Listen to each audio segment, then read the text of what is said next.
The millionaire CEO's twins wouldn't eat a thing until the new nanny arrived. And what she did changed everyone's life forever. Before we begin, drop a comment sharing which city you're tuning in from. And at the end, don't forget to rate this heartwarming tale from 0 to 10. Enjoy the story. In the opulent shadows of the Harrington mansion, where marble floors gleamed under crystal chandeliers and silence reigned like an unwelcome guest, a quiet rebellion was brewing at the breakfast table. The millionaire CEO's twin daughters, Uma and Una, 4 years old, and mirror images of each other with their wide blue eyes and unruly curls, sat like defiant statues carved from ice. Their arms were crossed tightly over their chests, lips pursed in stubborn refusal. The housekeeper, Mrs. Ellis, a woman in her 50s with flour-dusted hands and a perpetually worried brow, hovered over them, her apron smeared with the remnants of failed attempts. Mashed potatoes from dinner the night before, now cold and congealed. "Girls, please," Mrs. Ellis pleaded, her voice a mix of desperation and exhaustion. "Just one bite. Your father will be furious if you skip another meal. You've barely touched anything since... since..." She trailed off, not daring to utter the words that hung heavy in the air, since their mother had passed away 6 months ago in a tragic car accident that had shattered the family's world.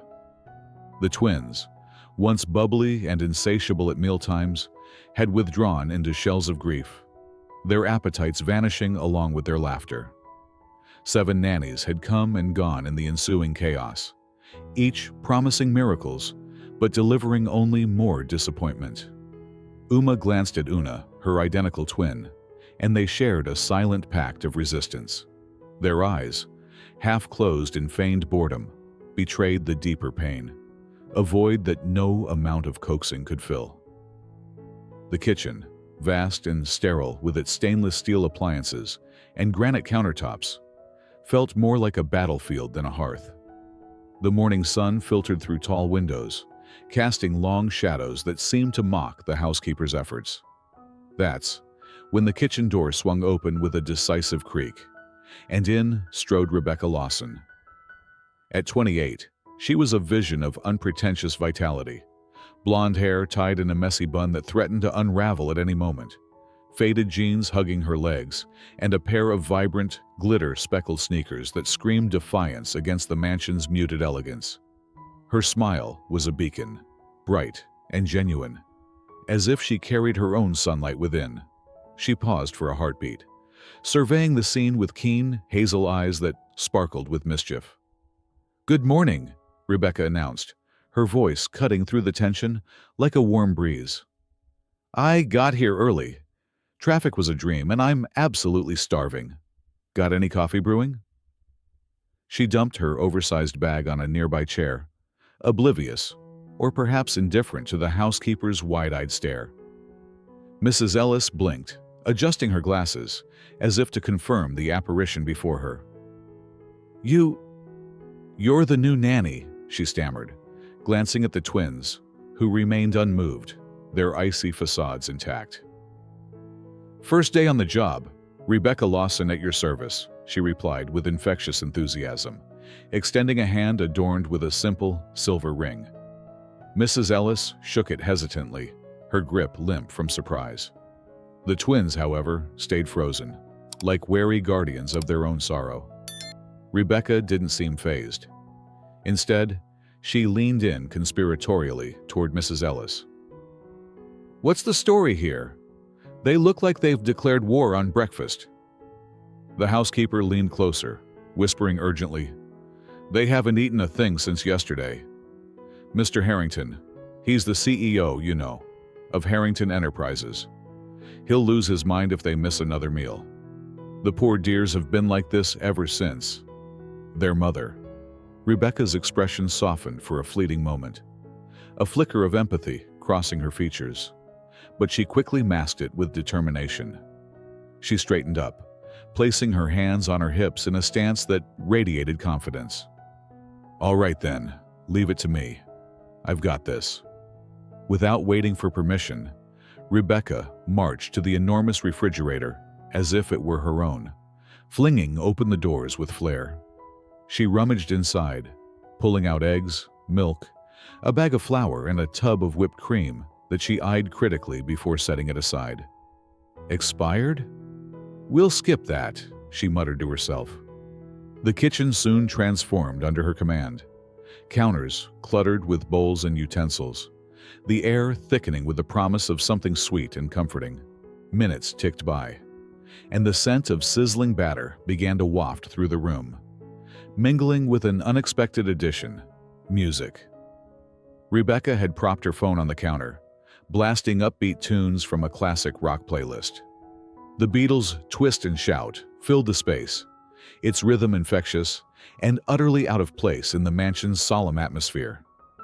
"Showtime!" Rebecca shouted over the music, flipping a golden pancake high into the air with expert precision. But she didn't stop there. She broke into a dance, her movements exaggerated and joyful, huge, theatrical steps that made her sneakers squeak on the tile floor, spins that sent her bun wobbling.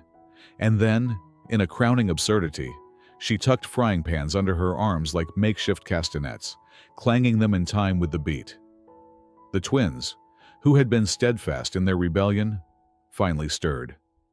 Uma peeked at Una, and Una back at Uma. A tiny crack appeared in their armor, a shared glance of curiosity. Then, as Rebecca pirouetted with a pancake balanced precariously on a spatula, the unthinkable happened. Giggles. Soft at first, like bubbles escaping a sealed bottle, then erupting into full, unrestrained laughter. It was a sound the mansion hadn't heard in months, a melody of pure, childlike delight that warmed the cold room. "Do it again! Do it again!" Uma clapped her small hands, her eyes wide with wonder. "The pancakes are dancing!" Una chimed in, pointing excitedly. Rebecca paused mid-spin, winking conspiratorially. "I'll only keep dancing if you two eat. That's the deal. One bite for one flip? Fair?" The girls exchanged another look, the rebellion crumbling under the weight of fun. Hesitantly, they picked up their forks, spearing pieces of the fluffy pancakes drizzled with syrup. The first bites were tentative, but soon they were devouring them, syrup smearing their cheeks in sticky triumph. Mrs. Ellis watched in awe, her eyes misting over. She dabbed at them with her apron, whispering a silent prayer of thanks. Upstairs, in his minimalist office overlooking manicured gardens, Patrick Harrington pored over financial reports, his dark suit impeccably tailored, rectangular glasses perched on his nose, hair groomed to perfection. He was the epitome of control, the coldest CEO in the corporate world, a man who built empires but couldn't mend his broken home. Since his wife's death, the twins had become ghosts of themselves, and he, in turn, had buried his grief in work, dismissing nanny after nanny in a futile quest for order. But now, muffled strains of music and, could it be, laughter drifted up from below. His eyebrow arched in irritation. "What on earth?" He pressed the intercom button with a manicured finger. "Mrs. Ellis, why is there music blaring in the kitchen?" The housekeeper's voice crackled back, laced with uncharacteristic excitement. "Sir, the girls are eating. The new nanny, she danced with the frying pans." Silence stretched on the line. "She did what?" "Dancing pancakes, sir, and they ate everything." Patrick's frown deepened. This was unacceptable. He grabbed his jacket, striding downstairs with purposeful steps. He expected pandemonium, a kitchen in disarray, his daughters in hysterics. Instead, he burst in to find something far more unsettling. Two beaming little girls with faces smeared in honey and syrup, and a blonde whirlwind twirling a pancake on her finger like a Harlem globetrotter. "What's going on here?" he demanded, his voice firm and cool as steel. Rebecca halted her spin but didn't flinch. "Good morning to you too, boss man. Want a dancing pancake?" The twins burst into fresh laughter, clutching their sides. Patrick did not. "You're the new nanny." Blonde, bubbly, and ready to rock, she quipped, gesturing to her colorful sneakers with a flourish. He studied her intently, his gaze piercing. He'd envisioned a reserved professional in a crisp uniform, not this chaotic force of nature who blasted rock music and turned breakfast into a circus.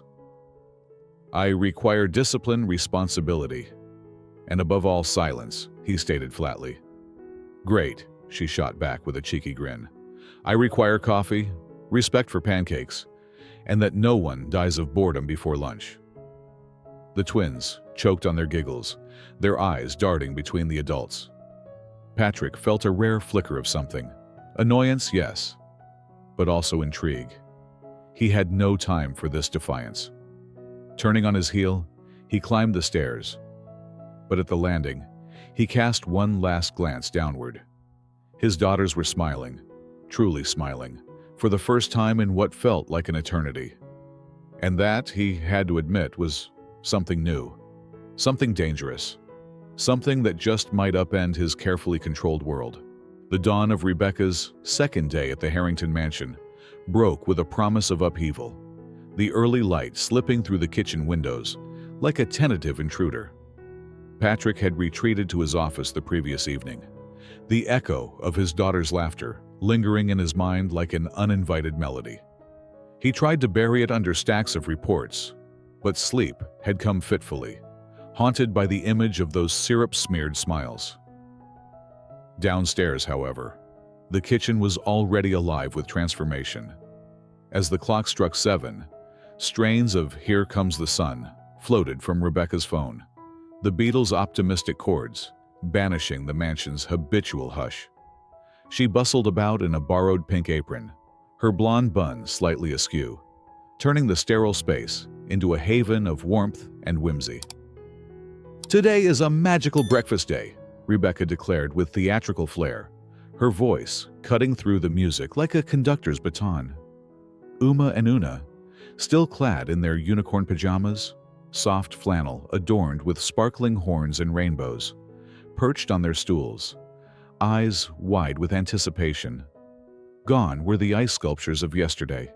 In their place sat 2 eager little girls, transformed overnight by the spark of joy Rebecca had ignited. They clapped their hands excitedly, the sound sharp and delightful against the sizzle of eggs in the pan. "Who wants dancing scrambled eggs?" Rebecca teased, whisking the mixture with exaggerated vigor. Uma tilted her head, curiosity blooming on her face like a flower in spring. "How do the eggs dance?" she asked, her voice tentative but laced with genuine wonder, the first voluntary question she'd posed to any nanny in months. Rebecca leaned in, whispering conspiratorially, as if sharing a guarded secret. "Oh, that's top secret, my little adventurers.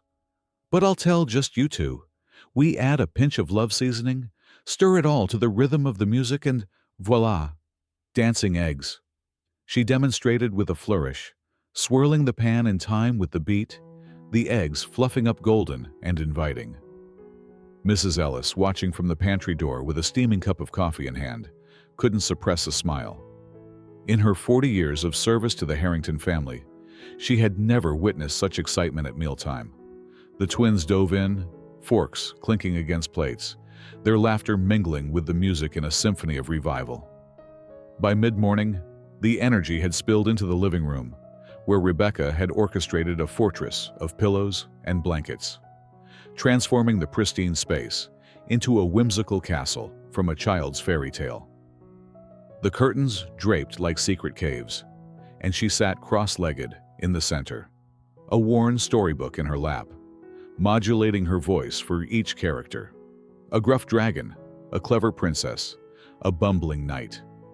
Uma and Una rolled on the cushions, giggling uncontrollably as the tale unfolded. Patrick, descending the stairs in search of forgotten documents, paused in the doorway, his sharp features softening against his will. He watched, mesmerized, as his daughters leaned in, eyes alight with the forgotten spark of imagination. Rebecca was a bridge to a world they had lost, her animated gestures pulling them across the chasm of grief. "Mr. Harrington, Rebecca noticed him at last, waving cheerfully without missing a beat in her narration. "Want to join the story? I could use someone to play the brave king." He cleared his throat, the offer tempting in a way that unnerved him. "No, thank you," he replied flatly, clutching his briefcase like a shield. "I just came for some papers." "Daddy, stay!" Uma exclaimed, scrambling to her feet and rushing to tug at his pant leg. "Rebecca does the funniest voices, like a real dragon." Patrick felt a tightness in his chest, a pang of regret, sharp as a knife. It had been so long since Uma had pleaded with him like this, her small hand warm against his. The memory of happier times flashed unbidden. His late wife reading bedtime stories, the room filled with similar laughter. "Maybe another time, sweetheart," he said, his voice gentler than intended. "Daddy has to work." Uma's smile dimmed and she trudged back to the pillow fort. Patrick hated himself in that moment, the weight of his excuses pressing heavier than any boardroom deal. Lunch brought another wave of enchantment. Rebecca turned a simple salad into a journey through an enchanted forest, where lettuce leaves were magical shields and carrot sticks potent energy potions. The twins devoured every bite, not a single protest uttered, something even their mother had struggled to achieve in her final months. Marco, the family's driver, peered through the kitchen window, his weathered face breaking into a rare grin. "How do you do that?" he asked, leaning against the doorframe.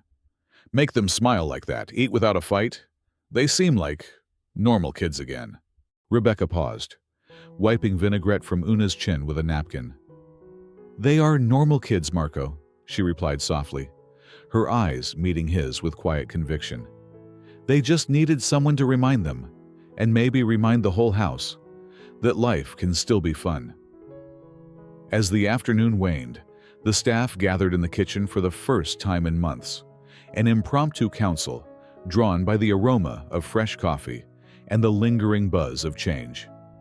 Mrs. Ellis poured steaming mugs. Marco contributed cookies from his wife's bakery, and even the shy maid Rosa joined with a tentative smile. "She's different," Rosa murmured, stirring sugar into her cup. "She makes the house feel alive like it used to." "The girls have changed in just 2 days," Marco agreed, nodding solemnly. "Yesterday, Uma showed me a drawing she made. The first since, you know. And Mr. Harrington? He's been downstairs 3 times today, just to get papers. He's never done that before." Mrs. Ellis glanced toward the stairs, her expression thoughtful. "Do you think he likes her?" Rosa whispered, only to be hushed with a playful swat. But the smiles around the table spoke volumes, a quiet hope blooming among them. Late afternoon sunlight slanted through the garden windows as Patrick observed Rebecca leading the twins in a treasure hunt among the rose bushes. She had painted colorful stones and scattered them like hidden gems, turning the meticulously manicured lawn into a playground of discovery. The girls squealed with delight, digging and dashing, their energy boundless. When the game concluded and the twins scampered inside for baths, Patrick approached her, his posture rigid as ever. "I need to speak with you," he said, his tone formal, arms crossed like a barrier. "Of course," Rebecca replied, gathering the stones with unhurried grace. "What is it? Did the girls make too much mess?" "It's not about the mess, not entirely." He took a deep breath, the words measured. "You've been here 2 days and already my home is upside down. Music blaring, pillows everywhere, painted stones in my garden. 7 nannies before you promised the world and failed, leaving the girls more withdrawn than ever. If this is your method, I need real results, not fleeting entertainment." Rebecca straightened, meeting his gaze steadily. "And what do you consider real results? That they become the children they were before? Eating without performances, sleeping without nightmares, not fearing strangers?" He hesitated, the vulnerability in his eyes betraying the crack in his armor. "Before they lost their mother. Yes, she nodded slowly. Then give me 1 week, but on one condition. No interference. No critiques of my music or messes. Just let me work. If it fails, I'll leave myself. Patrick studied her. That blend of confidence and quiet strength, drawing him in despite himself. 1 week, he conceded, turning away. But in his eyes, for the first time, flickered not just doubt, but the fragile spark of hope, a fear of daring to believe things could truly change.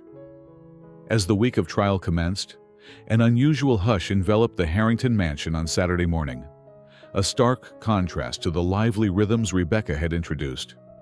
Patrick awoke at his customary 6, expecting the faint hum of activity from below, but the silence gnawed at him like an accusation. Descending in his robe, a garment he rarely wore beyond his private quarters, he found the living room bathed in soft light, pillows arranged in a cozy circle on the floor.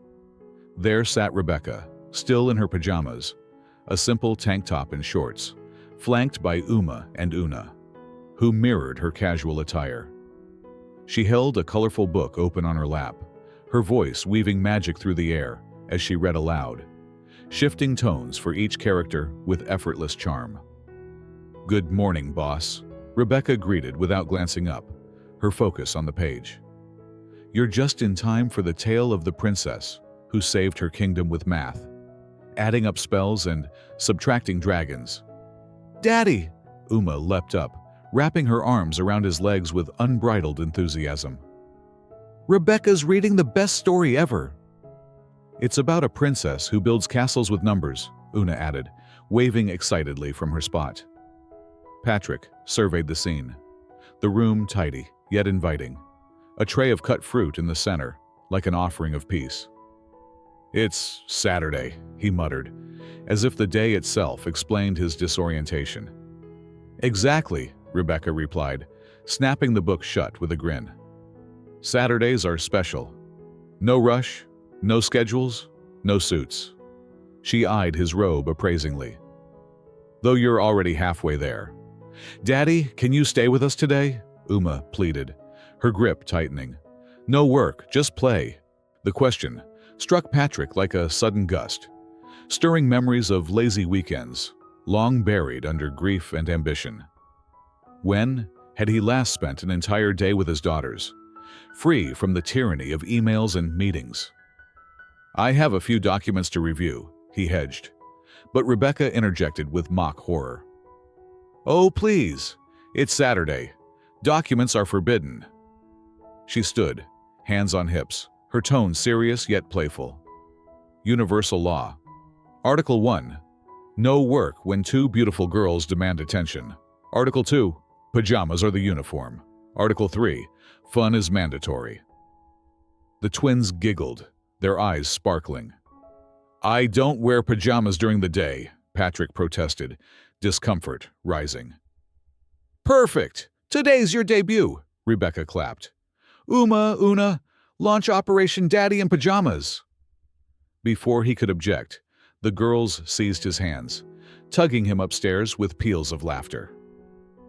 Half an hour later, Patrick descended in gray sweatpants and a plain t-shirt unearthed from his closet's depths, clothes untouched for years. He felt exposed, vulnerable, yet oddly liberated. "Look at you," Rebecca exclaimed softly. "Now, you really look like a dad with time." The words pierced him, unraveling his defenses. They spent the morning on the playroom floor, Una assembling a Lego battle robot against sadness, with tickle arms and a sadness-detecting antenna, Uma sketching with fierce concentration. Patrick, drawn in despite himself, marveled at their creativity. When Una presented her drawing, a stick figure trio of the twins and Rebecca holding hands labeled "My Happy Family," his world tilted. "Where's Daddy?" he asked hoarsely. "Oh, I forgot," Una said innocently. "Daddy's always working, so I couldn't draw him." The innocence of her words landed like a blow. "But I can now. In pajamas." "In pajamas," he agreed, watching as she added a fourth figure. The completed family stared back at him, a poignant reminder of what he'd been missing. He folded the paper carefully, tucking it into his pocket, silently wishing the weekend could stretch forever. Monday arrived with renewed vigor, the mansion humming as Rebecca announced a special dinner night at lunchtime, her eyes alight with excitement. "I'm making a recipe from my grandmother. Chicken quesadillas with melted cheese, seasoned rice and beans, and fresh guacamole. It's food that feels like a hug from the inside." "Mexican?" Uma asked, intrigued, as Una nodded eagerly. Anything from Rebecca's hands had become a celebration. Patrick, passing through the kitchen, paused. "Mexican food?" he queried, a note of uncertainty in his voice. "Relax, boss. Flavorful, not spicy, made with love." But then he remembered. "My mother is coming for dinner tonight. She's traditional, not one for experimenting." Rebecca shrugged. "Then it's a chance to broaden horizons, right?" The twins protested any change, and Patrick, bound by his promise of non-interference, sighed in resignation. At precisely 6, Eleanor Harrington arrived.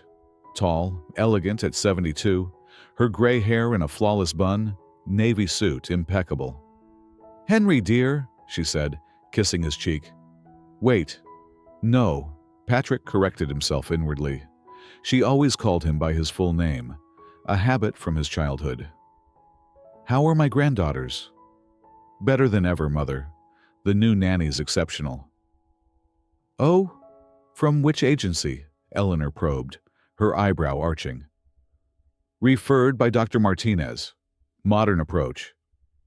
Entering the dining room, Eleanor's gaze swept over the colorful plates, floral napkins, and enticing aromas wafting from the kitchen. The twins rushed to hug her. "Grandma, Rebecca made Mexican food. It's the best." Eleanor's expression tightened into polite disapproval. Rebecca emerged, platter in hand. "Good evening, Mrs. Harrington. I'm Rebecca, the girl's nanny. Pleasure to meet you." Eleanor appraised her coolly, simple cotton dress, ponytail. "So you're the nanny." She tasted hesitantly as the twins raved, the cheese melting perfectly. Patrick admitted it was delicious, a homemade warmth he'd missed. But Eleanor prodded, "Where did you learn this, and your education?" "From my grandmother," Rebecca shared eagerly. "High school, child development courses." "Some courses," Eleanor echoed disdainfully. "No formal degree? These girls need etiquette, fine cuisine, not this." The air thickened with tension. "They're eating joyfully now," Rebecca defended calmly. "Mexican isn't appropriate for well-raised children," Eleanor snapped. "They need structure, not spoiling with exotic fare." "Enough!" Patrick's voice thundered as he rose, eyes blazing. "Mother, stop humiliating the woman who brought my daughters back to life. What 7 qualified nannies couldn't." The twins froze, confused. "Rebecca cares genuinely. They adore her. I've seen them laugh, hug me, draw happy families, all thanks to her." Eleanor gaped. "You're making a mistake." "The mistake was letting others dictate for too long." "Rebecca stays." Eleanor departed in a huff, leaving heavy silence. Rebecca met Patrick's gaze, a subtle shift occurring, an unspoken connection, a spark flickering amid the storm.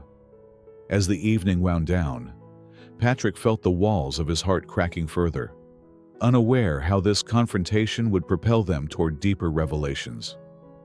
3 days after the stormy dinner that had left the Harrington mansion echoing with unresolved tensions, a fragile normalcy began to settle like dew on the garden leaves. Patrick had retreated further into his work. The confrontation with his mother a raw wound he nursed in solitude, yet Rebecca's presence lingered in his thoughts, a quiet force that both unsettled and intrigued him. The twins, however, flourished under her care, their laughter a balm that softened the edges of the household's grief. It was a sunny Wednesday morning when Uma tugged at Rebecca's sleeve in the kitchen, her small fingers insistent. "Rebecca, do you want to see our secret place?" she whispered, glancing around as if guarding a treasure from prying eyes. "Secret place?" Rebecca knelt to Uma's level, her blonde hair catching the light, eyes sparkling with genuine interest. "What kind of secret place, my little explorer?" "It's where we keep our special things," Una chimed in, materializing from behind a counter, her eyes alight with mystery. "We've never shown anyone, not even Daddy." Rebecca's heart swelled at the trust implied in those words. Being deemed special by these two grieving girls felt like the highest honor. "Then lead the way to this magical spot," she said, straightening up with a playful bow. The twins guided her through the garden, past the rose bushes Patrick had once tended with his late wife, beyond the marble fountain that babbled like forgotten whispers. They ventured to a secluded corner where an ancient oak tree spread its branches like protective arms, casting dappled shade on the soft earth. "Here it is," Una announced proudly, pointing to the gnarled roots. Uma dropped to her knees, small hands digging into the soil with determination. Moments later, she unearthed a blue metal box, no larger than a cookie tin, its surface scratched from repeated burials. "Our treasure box," she declared, cradling it reverently. Rebecca sat cross-legged on the grass, touched by the solemnity of the moment. "May I see what's inside?" The girls exchanged a grave nod before Uma lifted the lid, revealing a carefully curated collection that stole Rebecca's breath. Photographs dominated. A beautiful woman with blonde curls, much like Rebecca's own, radiant smile, frozen in time, playing with the twins as toddlers, embracing Patrick at a gala, laughing during a family picnic, crumpled letters and dried flowers nestled alongside, and even a recent snapshot of the girls with Rebecca herself slipped in among the mementos. "This is our mommy," Una said, tracing a photo with gentle fingers. "She was the prettiest and coolest in the world." "Look, this is the letter I wrote her last week," Uma added, unfolding a paper covered in childish scrawl. "Dear Mommy, today Rebecca made pancakes. You'd like her. She's funny like you. Hope you come back soon. Love, Uma." Rebecca's throat tightened as she read Una's letter next. "I told Mommy about my robot. Daddy's happier now. I think it's because Rebecca makes him smile too. When you come back, you'll be friends. We come here every week to tell Mommy about our days," Uma explained, "and leave letters for when she returns, so she can read them all at once." Tears pricked Rebecca's eyes as the reality dawned.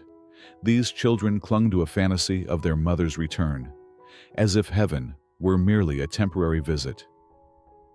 "Girls," she began gently, choosing words like fragile glass. "You know Mommy can't come back, right? When someone goes to heaven, it's a one-way trip.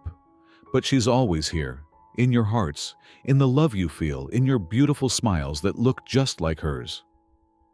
"Yes, she can," Uma protested, clutching a photo to her chest. "She's just visiting angels. One day, she'll finish and come home." "Daddy said she's watching from up there," Una added, "but we know she wants to be close again." Rebecca drew a steadying breath, honesty warring with delicacy. "My loves, sometimes the people we adore have to leave, even if we beg them not to. It's no one's fault. It just hurts so much. But Mommy didn't leave you. She's in every happy memory." "Are you going to leave too?" Uma asked, tears welling. "No, darling, I'm here to stay as long as—" "You have no right to bring this up." Patrick's voice sliced through the air like a winter gale, cold and unyielding. Rebecca turned to find him standing mere feet away, his face a mask of fury, hands clenched at his sides. "Patrick, I was just meddling where you weren't invited," he interrupted, striding forward with controlled menace. "Girls, put the box away and go inside now." "But, Daddy," Una whimpered. "Now," he commanded, his tone brooking no argument. Frightened, the twins hastily repacked their treasures, reburied the box, and fled toward the house, casting backward glances filled with confusion. "How dare you!" Patrick hissed once they were gone, his eyes blazing. How dare you discuss their mother's death with them? They need to understand, Patrick. They're writing letters to a ghost, waiting for an impossible return. They're 4 years old, he exploded, voice cracking with raw pain. They don't need to understand anything except that they're loved and safe. But you waltz in after a week and think you can rewrite our grief? I'm not rewriting. I'm helping them face it. Helping? He laughed bitterly, stepping closer, his presence overwhelming. By shattering their last connection to her, they don't need to forget. They need protection from the world that took her away. They're not forgetting. They're trapped in denial, just like... She stopped, but the implication hung heavy. Like me? Patrick's face reddened, vulnerability flashing beneath the anger. You know nothing about us, about waking every day to an empty bed. Knowing the love of your life is gone forever. Rebecca fell silent, the weight of his agony pressing on her like a storm cloud. You have no right to interfere, he continued, voice dropping to a pained whisper. That's my burden, mine alone. I decide when and how they confront this. Then whose job is it to guide them? She asked softly. Mine, he snapped. Stick to meals and games from now on. Don't touch what you can't comprehend. He turned abruptly, stalking away, leaving Rebecca alone under the tree, her heart aching with the clarity that Patrick wasn't just shielding his daughters. He was barricading his own shattered soul. The atmosphere grew heavy in the wake of the argument, tension threading through the mansion like invisible wires. Patrick avoided Rebecca's gaze, speaking only in necessities, while the twins sensed the rift, their play subdued. It was late Friday when chaos erupted. Rebecca was piecing a puzzle with the girls in the living room when Patrick returned early, his footsteps thunderous. Girls, go to your room, he ordered curtly. But Daddy, the puzzle? Uma protested. Now. They obeyed, bewildered. Closing the door, Patrick faced Rebecca. It's about boundaries. I spoke to Dr. Martinez. Non-traditional methods can traumatize grieving children. She frowned. Or you're hearing what suits your fear. Enough. You've crossed lines. Their voices rose, accusations flying. Rebecca calling out his avoidance. Patrick slamming the table in fury. Upstairs, a door banged. Footsteps pattered away. Rushing up, they found the girls' room empty, the window ajar. Panic surged. Madison, Una! Searches frantic. House, garden, garage. What if they're gone? Patrick whispered, terror etching his features. Rebecca closed her eyes, thinking like a frightened child. The old dog kennel. They bolted to the garden's remote corner, an abandoned wooden structure from prior owners. Sobs emanated from within. Una, Rebecca called softly, kneeling. Two tear-streaked faces peeked out. We're here, sweethearts. Daddy's mad because of us, Una sobbed, crawling into her arms. We don't want you to leave. It's not your fault, Rebecca soothed, hugging them tight. As Patrick watched, heartbroken, she began a gentle lullaby, her grandmother's melody of love and protection. The twins calmed, snuggling close, their breathing evening out. Patrick stood frozen, the song piercing his defenses. Later, as the girls napped, he knocked on Rebecca's door at 11. How did you know where they were? Instinct, like a scared child. He sank into a chair, face in hands. You were right, about everything. I don't know how to be a father anymore since Sarah died. I'm lost. Afraid to fail, so I do nothing. Afraid their pain will drown me. Rebecca's heart ached. You're what they need most. Will you teach me? His plea bridged the chasm, vulnerability forging a tentative bond that promised deeper connections ahead. Saturday morning dawned with a tentative warmth in the Harrington mansion, the air humming with the subtle shift born from Patrick's late-night confession. He had bared his soul under the dim light of Rebecca's room, admitting his paralysis in fatherhood since Sarah's death, and in that vulnerability, A fragile alliance had formed. Now, as Rebecca descended the stairs, she found him already in the kitchen, an unprecedented sight. Still in pajamas, his usually impeccable hair tousled, Patrick fumbled with the coffee machine, a look of determined frustration etching his features. The scent of brewing grounds mingled with the faint promise of change, a quiet revolution in the heart of the home. "Good morning," Rebecca said, surprise coloring her tone. "Need a hand with that?" "Please," he replied with a sheepish smile, stepping aside. "Every attempt ends in muddy water." As she guided him, measuring grounds, positioning the carafe, their fingers brushed, sending a small, electric spark through the air. Neither acknowledged it, but the moment lingered, a subtle undercurrent in the routine task. "Daddy!" The twins burst in, nightgowns fluttering, eyes widening at the sight. "Why are you up so early?" "I thought I'd help with breakfast," Patrick said, kneeling to envelop them in a hug. "What do you say? Team effort?" "Really?" Uma's surprise melted into joy, while Una nodded vigorously. And so began their first collaborative morning. Rebecca suggesting ingredients for pancakes, Patrick following with uncharacteristic openness. "They love helping," she explained, handing Uma the whisk. "It makes them feel important. Builds their skills, too." "Makes sense," Patrick murmured, watching Uma stir with focus, her tongue peeking out in concentration. "I never considered that." Una measured sugar spoonful by spoonful, her precision endearing. "How did you learn all this about them?" he asked Rebecca, his curiosity genuine. "By paying attention," she replied simply. "Every child has unique sparks. You just have to notice." Breakfast evolved into a ritual, each sharing a daily highlight. "Building a pillow fort," Uma declared. "Teaching Daddy my robot," Una added. "Learning to be a better father," Patrick said softly, his gaze meeting Rebecca's, laden with gratitude. That afternoon, Patrick suggested cooking dinner together, another first that caught Rebecca off guard. "Lasagna. The girls have asked for weeks. I never knew how."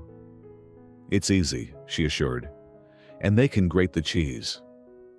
The kitchen became a delightful chaos, flour dusting counters, hands brushing as they layered sauce and noodles. When Rebecca guided his knife on tomatoes, firm but gentle, her hands over his, warmth spread beyond the touch. Patrick held his breath, her proximity stirring something dormant. "Like this?" he asked, voice roughened. "Perfect," she whispered, realizing their closeness. Across the room, the twins exchanged whispers, giggling at the adults' lingering glances. "Rebecca," Uma called innocently. "Do you think Daddy's handsome?" Patrick flushed. "Uma." "It's just a question," she protested. "Marco said when grown-ups cook and stare, it's because—" "Girls, set the table," Rebecca interjected, steering away, though her cheeks warmed. After baths, as they finished dinner in charged silence, Patrick broke it. "You're different. You treat this as more than a job. You care about them. And me." Rebecca's heart stirred dangerously. "You've been wonderful today. The girls are glowing." "Only because you showed me how." He stepped closer, the moment electric, but giggles from the doorway shattered it. The twins peeked in, spying with impish grins. "Are you joining our secret club?" Uma asked. "What club?" Rebecca inquired. "The Smart Kids Club. We solve adult problems," Una said vaguely. "Like when they like each other but don't know," Patrick choked. "Girls, do you like Rebecca, Daddy?" Uma pressed. "She's our nanny," he evaded. "That's not an answer," Una crossed her arms. "And you, Rebecca, do you like him?" Rebecca glanced at Patrick, cornered. Feelings had blossomed. His efforts, vulnerability, but risks loomed. "I like the whole family," she hedged. "Now, check the lasagna." But the shift was irreversible. the air thick with unspoken possibility. Monday brought gray skies and relentless rain, pattering against windows like impatient fingers. Rebecca anticipated indoor crafts, but the twins had grander plans. "Look at the rain!" Uma shouted at the window. "Perfect for the umbrella parade." "Umbrella parade?" Rebecca raised an eyebrow. "Mommy did it with us on rainy days," Una explained, eyes shining. "We parade in the garden with different umbrellas, like models." Rebecca glanced outside. No thunder, just steady downpour, and her heart softened at their enthusiasm. "Only if Daddy approves." "What now?" Patrick entered, drawn by their excitement, a habit forming since his plea for guidance. "The umbrella parade. Mom's tradition," Rebecca explained gently. "They want to revive it." Patrick hesitated, mentioning that Sarah still had a tender bruise, but he'd vowed openness. "It's pouring." "Please, Daddy, we'll be careful," Uma begged. "And you have to join." He met Rebecca's shrug. "If you're fine getting wet."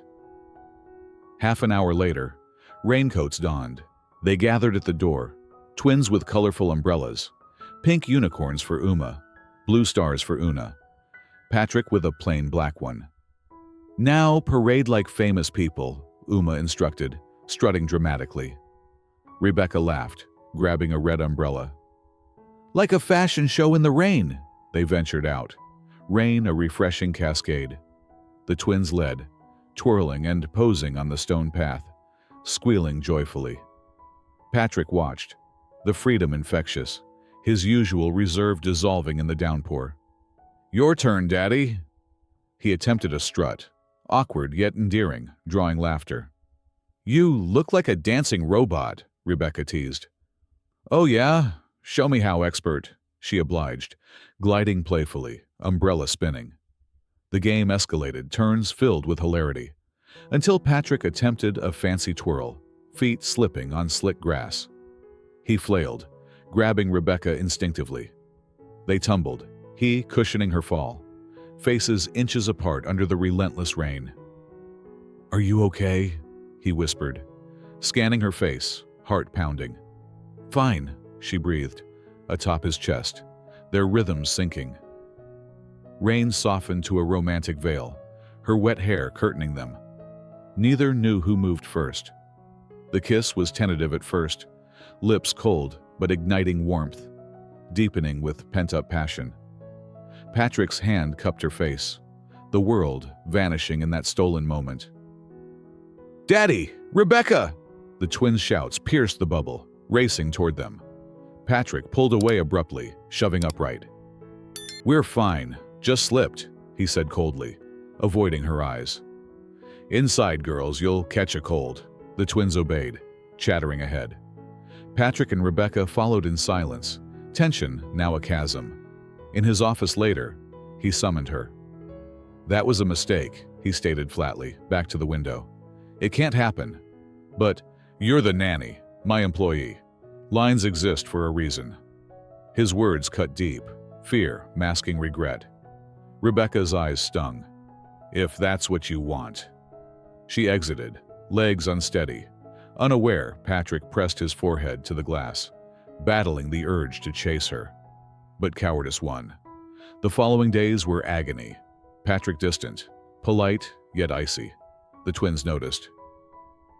"Why doesn't Daddy eat with us?" Uma asked. "Busy," Rebecca forced a smile. But they weren't fooled. Thursday night, she knocked on his office door. "I'm resigning, leaving Friday." He nodded, masking panic. "I understand. Visit the girls anytime." His indifference shattered her. "Friday," she told the twins on the couch. "I love you, but sometimes grown-ups must go." "No," they sobbed, clinging. "Is it Daddy's fault? We saw the kiss." "It's complicated," she whispered, heartbroken. They pleaded all day, drawings, promises. But Patrick remained absent. She left letters on their pillows. For Uma, praise for her art. For Una, her inventions. Promising eternal love, she departed, suitcase in hand, the mansion's grandeur mocking her sorrow. As the door closed, the house plunged into shadow, setting the stage for inevitable reckoning. The Harrington mansion, once teetering on the edge of revival, plunged into a suffocating gloom in the wake of Rebecca's resignation. Patrick's insistence on professionalism had erected an impenetrable wall, his fear manifesting as cold indifference that chilled every interaction. For 3 agonizing days, after the rain-soaked kiss, he maintained his distance. Brief nods in hallways, curt instructions via Mrs. Ellis, while Rebecca navigated the household like a ghost. Her vibrant energy dimmed to a flicker. The twins, perceptive beyond their years, mirrored the tension. Meals eaten in silence, playtime subdued, their questions probing like tiny daggers. "Why doesn't Daddy look at you anymore?" Uma had asked one evening, her fork hovering over untouched pasta. Rebecca's forced smile cracked, but she held firm. "Grown-ups get busy, sweetheart." Yet the lie tasted bitter, and by Thursday night, as rain lashed the windows anew, she made her irrevocable choice. Knocking on Patrick's office door under the cover of dim lamplight, Rebecca steeled herself. "Come in," he called, eyes fixed on his papers, avoiding the confrontation he dreaded. "If it's the girl's schedule—" "It's my resignation," she interrupted, voice steady despite the storm within. "I'm leaving Friday. I've packed." He froze, pen hovering mid-signature, but still refused to meet her gaze. "Your resignation?" A flicker of panic crossed his features, swiftly masked. "The girls? They'll be fine. Hire someone suitable, professional." The word hung like an accusation, echoing his earlier decree. Patrick nodded slowly, the gesture mechanical. "I understand. I'll arrange payment." No plea, no regret, only acceptance that sliced deeper than rejection. But as she turned to leave, he added softly, "Visit them anytime. They'll miss you. Not we, not I, just they." Rebecca's eyes burned, but she nodded, fleeing before tears betrayed her. Friday dawned heavy, the sky overcast as if mourning in advance. She prepared breakfast mechanically, pancakes, sans dance, while the twins sensed the shift, their chatter faltering. "Why are you sad, Rebecca?" Una climbed into her lap, small arms encircling her neck. "Not sad. Just tired," she lied, hugging back fiercely. "Are you going away?" Uma pressed, wisdom in her wide eyes. Rebecca's resolve wavered. "Girls, sit with me." On the living room couch, she gathered them close. "I love you both so much, like my own. But sometimes, people have to leave even when it hurts." "No!" Uma wailed, burying her face in Rebecca's shirt. "Your family." "Please stay," Una sobbed. "Did we do something wrong?" "You're perfect," Rebecca whispered, tears escaping. "It's grown-up stuff, complicated." They knew, though, from the window glimpse of the kiss, Daddy's weird behavior. "Is it his fault?" Uma demanded. "Nobody's fault," she soothed. "Things don't always work out." The day blurred into pleas, drawings of our family, promises to behave, toys offered as bribes. "We'll talk to Daddy, make him sorry." But Patrick appeared only at lunch, greeting coolly, eyes averted. The twins ambushed him. "Don't let Rebecca go." Their voices cracked with desperation. "Aunt Rebecca decided," he said evenly. "Respect it." His glance at her was fleeting, laden with unspoken torment. As the twins napped, Rebecca penned her farewells, letters sealed with love. For Uma, "Keep drawing your magical worlds. You're an artist destined for greatness." For Una, "Build those inventions. You'll change the world one robot at a time." Promising visits, eternal affection. She placed them on their pillows, then shouldered her suitcase. Patrick was absent, deliberately, she suspected. One last look at the grand foyer, now echoing emptiness, and she stepped into the waiting cab, heart fracturing with each mile. 2 hours later, The twins awoke to Mrs. Ellis reading the letters aloud. Comprehension dawned, unleashing wails that reverberated through the halls. Patrick, buried in work, bolted upstairs at the sound, finding them huddled, letters clutched like lifelines. "Rebecca's gone. For good," Uma sobbed, thrusting the paper at him. "Why didn't you stop her?" Una accused, her anger a mirror of his self-loathing. He read the words, each one a testament to Rebecca's love, amplifying his loss. "I made a mistake," he whispered, pulling them close. "A big one," admitting silently. "Yes, I love her." And fear let her slip away. A week crawled by, the mansion a tomb of faded joy. Patrick hired Mrs. Peterson, efficient, starched uniform, no-nonsense routines.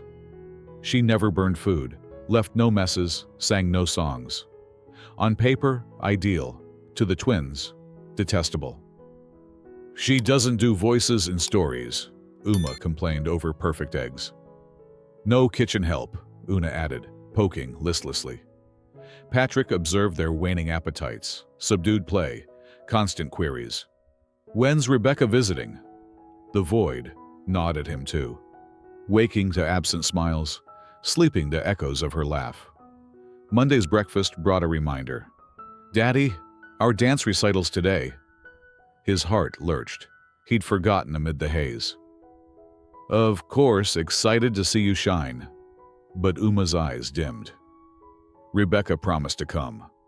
That afternoon, at Pine Valley Elementary, Patrick sat in his finest suit amid proud parents, the auditorium buzzing. Older dancers performed gracefully. Then the twins' class. Pink tutu for Uma, blue for Una. Music swelled. "Twinkle, twinkle, little star." And they began. Uma fluid, but Una froze center stage, scanning the crowd in panic. Patrick leaned forward, waving subtly. "You can do it," he mouthed. Tears brimmed in Una's eyes. "I want Rebecca," she cried, audible to nearby rows. The dance faltered, awkwardness spreading. Desperation seized him. Dialing her number, memorized despite everything. "Rebecca, it's me. No right to ask, but Una's on stage, frozen. She's calling for you." Pause. "Where?" "Pine Valley Auditorium, please." 10 minutes away, he hung up, rushing to the stage. "Rebecca's coming," he told Una backstage, where Uma waited worriedly. 8 minutes later, Rebecca burst in. Simple dress, hair loose, eyes locking on the stage.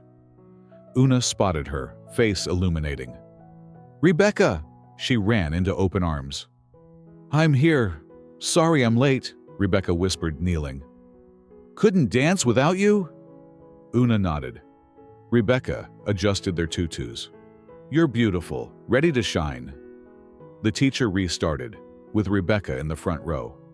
The twins danced flawlessly, beaming at her. Applause thundered. Bows waved her way.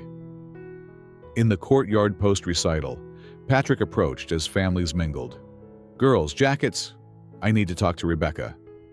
They hugged her fiercely before scampering off. Silence stretched. "Thank you for coming." "I promised," she said firmly. "But Patrick, the girls need you," he blurted. "The house is empty without you. They don't eat, play, or smile, and I need you too. Wake thinking of your smile. Sleep hearing your laugh. Huge mistake letting you go." She processed, glancing at the joyful twins. "You drew lines, nanny, employer." "I was scared," he admitted, voice cracking. "To open again, be happy, lose like Sarah. Pushed you away to avoid hurt, but without you hurts more." Honesty gleamed in his eyes, vulnerability, love. Yet she hesitated, wounds fresh. She agreed to dinner only, the drive filled with twins' recital tales, critiques of Mrs. Peterson. "Home," Patrick insisted. "I'll cook. You relax with the girls." Terrified, yet determined, he dove into kitchen, a disaster. Burned chicken, stuck sauce. Rebecca peeked. "Help." "Everything's under control," he lied amid smoke. She laughed, joining hands brushed again, Familiarity charged. Dinner, salvaged pasta, saw Patrick nervous, rehearsing mentally, starting sentences about the weather before trailing off. "Daddy's weird," Una observed. "Talking to yourself in the bathroom." Flushed, he deflected. Post-meal, as Rebecca helped with teeth, the twins presented a drawing. Stick figures, Patrick, Rebecca, them, holding hands. "Our family forever." Smaller text. "Will you be our mom too?" Silence. "Girls," Patrick began, but then, "It's what I want too." Kneeling, ring from pocket, grandmother's diamond. "Rebecca, you've made our house a home, girls happy, and me alive. I love you, in ways I thought impossible. Stay. Not as nanny, but family. Marry me?" Twins held their breath. Tears streamed down Rebecca's face. "I love you all. More than imaginable." "Is that yes?" "Yes." She extended her hand. He slipped on the ring, kissed softly amid squeals. Family embraced, the proposal's chaos birthing unbreakable bonds, paving the way for joyous union. In the whirlwind aftermath of the recital, where Rebecca's timely arrival had turned potential disaster into triumph, the drive back to the Harrington mansion crackled with unspoken possibilities. The twins chattered endlessly about their performance, their tutus still fluttering like captured butterflies in the back seat, while Rebecca sat quietly, her mind a tempest of emotions. Patrick's confession in the courtyard, raw, vulnerable, laced with the love he could no longer deny, hung between them like a fragile thread. She had agreed to dinner, nothing more, but as the car pulled into the driveway, the weight of his plea pressed upon her. The house loomed ahead, no longer a cold fortress, but a canvas of memories, both painful and promising. Patrick glanced at her through the rearview mirror, his eyes pleading silently for a chance to mend what fear had broken. Once inside, Patrick wasted no time, his nervousness manifesting in a flurry of activity. "Girls, why don't you draw something special for Rebecca while I handle dinner?" he suggested, his voice steadier than he felt. The twins scampered off eagerly, crayons in hand, leaving the adults in a charged silence. Rebecca settled in the living room, watching them from afar, her heart aching at the thought of leaving again. Patrick, meanwhile, ventured into the kitchen with the determination of a man on a mission he was woefully unprepared for. He eyed the fridge's contents. Fresh vegetables, pasta, chicken. Simple enough. Yet, in his hands, potential catastrophe. "How hard can it be?" he muttered, rolling up his sleeves. An hour later, the kitchen resembled a battlefield. Flour dusted every surface like fresh snow. The first batch of chicken charred beyond recognition, and the pasta sauce clinging stubbornly to the pan in a gummy mess. Smoke curled lazily from the oven, and Patrick wiped sweat from his brow, cursing under his breath. Rebecca, drawn by the acrid scent, appeared in the doorway. "Need some reinforcements?" she asked, her lips twitching into a reluctant smile. "Everything's under control," he lied, fanning the smoke with a dish towel. But as another pan hissed ominously, he relented. "Okay, maybe not. Help?" She laughed, that warm, melodic sound he'd missed like air, and stepped in, their movements sinking effortlessly as they salvaged the meal. Hands brushed while passing ingredients, eyes met over simmering pots, the proximity reigniting the spark from their rainy kiss. "You're trying to season the fruit salad with salt," she teased, correcting him gently. "Oh, it's a bold choice," he quipped, face reddening. Together, they produced something edible. Pasta with tomato sauce, a simple salad, bread, warmed just right. As they called the twins, the atmosphere thrummed with anticipation, Patrick's rehearsed words bubbling beneath the surface. Dinner unfolded in a haze of awkward charm. Patrick fidgeted, opening his mouth to speak profound truths, only to veer into banalities about the weather or work. "Daddy, you're acting weird," Una observed, twirling her fork. Mumbling to yourself, like in the bathroom. His flush deepened. Just practicing a presentation. The twins exchanged knowing glances, their innocence piercing the pretense. Rebecca watched with amusement, the domestic scene tugging at her resolve.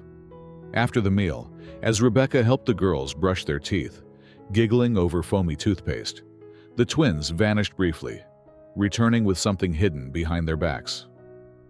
"We made this for you," Uma said solemnly, revealing a large drawing on brown paper. Stick figures of Patrick, Rebecca, and themselves holding hands before the mansion, inscribed, "Our family forever." "It's beautiful," Rebecca breathed, genuinely moved, tracing the crooked lines. "There's a question too," Una pointed, indicating smaller text below. Rebecca leaned in. "Will you be our mom too?" The room fell silent, the words hanging like a spell. She looked at the twins, then at Patrick, who had gone pale, his carefully planned speech derailed. "Girls, this is," he began. But the vulnerability in their eyes propelled him forward. "It's exactly what I wanted to ask." He dropped to one knee, pulling from his pocket a simple white gold ring with a sparkling diamond, his grandmother's heirloom, a symbol of enduring love. "Rebecca," he said, voice trembling yet resolute, "you've turned our shattered lives into something whole. The girls bloom under your care, and I've remembered how to feel, how to love, because of you. I was a fool to push you away, terrified of loss, but losing you showed me the greater pain. Stay with us forever, not as a nanny, but as my wife, their mother. Marry me?" The twins held their breath, eyes wide as saucers. Tears cascaded down Rebecca's cheeks, the ring blurring in her vision. Weeks of turmoil flashed before her. The dancing pancakes, pillow forts, the kiss in the rain, the heartbreaking goodbye. She had loved this family from the start, her heart entwining with theirs in ways she hadn't anticipated. Patrick's eyes, raw with hope and fear, mirrored her soul. "I love you too," she whispered, extending her hand. "All of you, more than I ever thought possible." "Yes." He slipped the ring on. Its fit perfect, then rose to kiss her softly, the touch sealing their fates amid the twins' ecstatic squeals. "We're a real family now," Uma shouted, leaping into their embrace. Una joined, and the four of them tangled in a joyous hug that banished the shadows of grief. 2 weeks later, the mansion buzzed with chaotic delight, preparations for the wedding transforming the backyard into a whimsical wonderland. The pajama party theme, born from the twins' disappointment at a small ceremony, had evolved into a celebration of unpretentious joy. Rebecca insisted on homemade brigadeiros cooling in the kitchen, a chocolate cake adorned with edible flowers, and heart-shaped sandwiches. "Is the priest here?" Uma dashed in, tutu over pajamas. "Not yet, but soon," Rebecca assured, adjusting Una's crooked tiara. "And yes, even in a flower dress, it's perfect for our theme." Victoria, Eleanor, had arrived days prior, her disapproval softening at the twins' radiance and Patrick's renewed smile. "It's not traditional," she conceded, tying a colorful scarf as her concession to the motif. Guests trickled in. Dr. Martinez and wife, colleagues, Rebecca's family from afar, staff, like family. The priest, young and adaptable, presided under a wildflower arch Rebecca had crafted. Music swelled, not a march, but the lullaby she'd sung in crises, guitar strings weaving love's melody. Rebecca emerged in a floral cotton dress, daisies in her hair, bouquet from the garden. Patrick, in a light shirt and linen pants, no tie, caught his breath at her radiance. Vows exchanged, promises to heal, cherish and nurture, not just each other, but the girls. "You may kiss the bride," and he did, tender amid applause. The party erupted. Guests on grass pillows, brigadeiros devoured, stories shared. As the sun set, Rebecca in pajamas joined pillow fights, and Patrick built forts with Una. "Everyone's smiling," Uma noted wondrously. "And it won't be the last," Rebecca promised, pulling them close. Patrick enveloped all three, whispering, "Always, forever." In that garden, amid laughter and scattered pillows, love had forged an unbreakable home, ready to embrace eternal joy. As the sun dipped below the horizon, painting the Harrington garden in hues of amber and rose, the pajama party wedding transitioned into a night of unbridled celebration, a testament to the family's rebirth from the ashes of sorrow. Pillows were scattered like fallen stars across the grass, chocolate brigadeiro crumbs dotting laughing faces, and the air was alive with stories swapped among guests who had witnessed the improbable union. Rebecca, now in comfortable pajamas matching the twins, dodged a flying cushion from Uma, her floral dress carefully hung inside as a relic of the day's vows. Patrick, sleeves rolled up on his light shirt, laughed deeply, a sound once foreign to these walls, as he helped Una fortify their pillow fortress against an impending attack from Dr. Martinez and Marco. Eleanor, seated on a blanket with her colorful scarf askew, shared a tentative chuckle with Rebecca's relatives, her initial reservations melting in the warmth of genuine joy radiating from her son and granddaughters. The priest had long departed, his simple blessings lingering like a gentle echo. But the true magic unfolded in these impromptu moments. Guests lounged on the ground, ties loosened and shoes discarded, indulging in heart-shaped sandwiches and cake that Rebecca had baked with love. Stories flowed freely, Dr. Martinez recounting how he'd recommended Rebecca after seeing her work wonders with other grieving families. Mrs. Ellis wiping tears as she photographed the chaos, declaring it the happiest day in her decades of service. Rebecca's family, voices rich with accents from distant roots, shared tales of her grandmother's recipes, bridging worlds in a tapestry of acceptance. Even Eleanor, sipping tea from a mismatched mug, admitted softly to Patrick, "It's not what I envisioned, but it's right." Amid the revelry, Rebecca paused, catching her breath after a spirited pillow fight that left Uma and Una in giggles. She watched Patrick hoist Una onto his shoulders, the girl's tiara lopsided, her face beaming with unfiltered delight. This was the man she'd glimpsed beneath the armor, the father rediscovering his role, the widower daring to love again. Their eyes met across the lawn, and he mouthed, "Thank you," a silent vow deeper than the words exchanged at the altar. She blew a kiss, the ring on her finger catching the fading light, a symbol of promises kept and futures embraced. As twilight deepened, the group gathered around a small bonfire Marco had kindled, flames dancing, like the pancakes that had started it all. The twins, exhausted yet exhilarated, nestled between Rebecca and Patrick, sharing whispers of future adventures, more umbrella parades, treasure hunts, and perhaps a new sibling someday.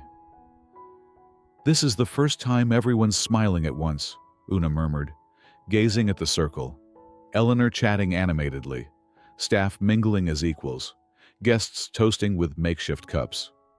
Rebecca pulled her close. "And it won't be the last, my love.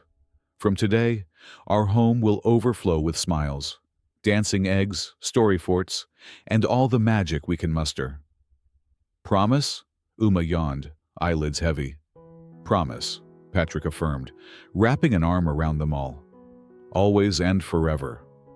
The fire crackled, sealing the moment in amber, a family forged not by blood alone, but by resilience, laughter, and the courage to heal. In the quiet days that followed, the mansion transformed irrevocably. Mornings echoed with music and shared breakfasts, Patrick lingering over coffee instead of rushing to his office. Afternoons brimmed with garden games, the painted stones now permanent fixtures in a landscape alive with play. Evenings brought storytime rituals, Rebecca's voice enchanting all, including Patrick, who joined as the brave king without hesitation. The twins blossomed, their secret box revisited, not in denial, but in fond remembrance. Letters now shared aloud, honoring Sarah while embracing the present. Eleanor visited more, and her criticisms softened into suggestions. A grudging respect bloomed for the woman who had mended her son's heart. Rebecca and Patrick navigated their new roles with tender exploration. Stolen kisses in the kitchen, late-night talks unraveling past pains, building a partnership rooted in mutual strength. Challenges arose, boardroom stresses, childhood tantrums, but they faced them united. Rebecca's creativity complementing Patrick's resolve. The staff, once peripheral, became extended family, their loyalty rewarded with inclusion in the joy. One crisp evening, as autumn leaves began to fall, the family gathered in the living room where it all began. The pillow fort, rebuilt grander than ever. Uma and Una presented a new drawing. The four of them, plus a stick figure dog they'd begged for, labeled Our Happy Ending. Patrick framed it beside Una's earlier sketch, a visual chronicle of their journey from fracture to wholeness.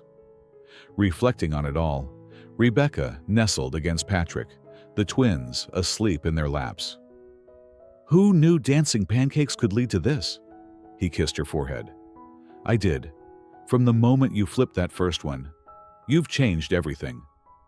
And in that embrace, they knew their story was no fairy tale, but a real, resilient love, born from loss, nurtured through chaos, and destined for eternity. A home not of bricks, but of unbreakable bonds, where grief's shadows yielded to laughter's light. What did you think of Rebecca and Patrick's story? The millionaire CEO and his spirited nanny, finding love amid dancing breakfasts and rainy parades? Drop your thoughts in the comments below. Did it warm your heart or leave you craving more? On a scale from 0 to 10, how would you rate this tale of healing and happily ever after? Don't forget to subscribe for more heartwarming stories, hit that bell for notifications, and check out similar ones right here. Your feedback keeps the magic alive. Thank you for joining their journey. What did you think of Rebecca and Patrick's heartwarming journey? From a simple nanny's arrival, sparking laughter in a grieving home, to a love that healed them all. Share your thoughts in the comments below.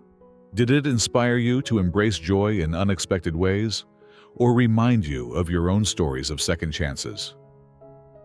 We'd love to hear. Rate it from 0 to 10 while you're at it. Thank you so much for joining us on this tale of resilience and romance. Your engagement means the world. Stay tuned for more uplifting stories, and we'll see you in the next one. Until then, keep spreading the magic.